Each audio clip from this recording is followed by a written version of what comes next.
تو تا حالا چه خوبی به من کردی که من بخوام خیرخواه تو باشم؟ ها؟ اما من تا حالا به هیچ کس بدی‌ام نکردم. بدتر از این چی میتونه باشه که جای فریده رو گرفتی؟ من خواهرزادم و از بچگی عروس این خونه میدیدم. قرار بود ازدواج کنن، اما تو اونو به هم زدی. پس به خاطر این ازم انتقام گرفتیم. من نمیخواستم این اتفاقا بیفته.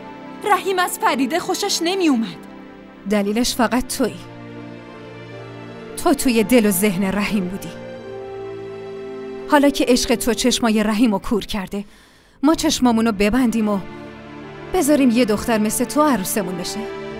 کسی که لیاقت نداره کنار ما بشینه. فرقی که بین تو و ما هست از زمین تا آسمونه. دخترایی مثل تو میتونن خدمتکار این خونه بشن، نه عروسش. من فقط به خاطر لجبازی رحیم مجبورم تو رو توی این خونه تحمل کنم. واقعا؟ پس ذاتتون اینه، تفکرتون اینه. ببخشید خاله، ولی طرز فکرتون خیلی حقیره. همیشه به بزرگترم احترام گذاشتم، اما شما لایق احترام نیستید.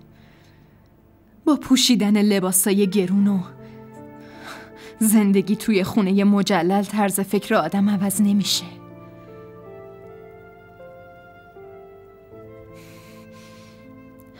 خدا بنده هاشو دسته بندی نمی کنه. این طرز فکر آدمایی مثل شماست که اونا رو دسته بندی می کنن. ببین، من واسه ی مزخرفات تو اصلاً وقت ندارم. بازی تازه شروع شده. تو الانش هم داری زجر میکشی. اما خیلی چیزا مونده که ببینی. هر کاری از دستت برمیاد بکن. من به هر قیمتی شده رابطمو نجات میدم. باشه این چالش رو قبول کردم. تو رابطه‌ای که با رحیم داری رو حفظش بکن و من خونم رو از دست آدمایی مثل تو نجات میدم.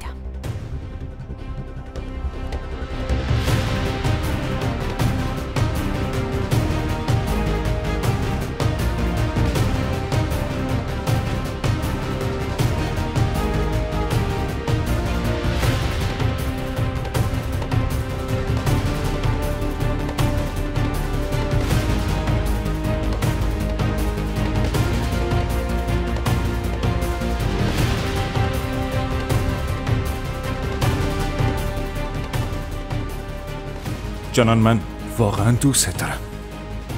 رحیم لطفاً ولم کن. اول باید بهم قول بدی که منو نادیده نمیگیری.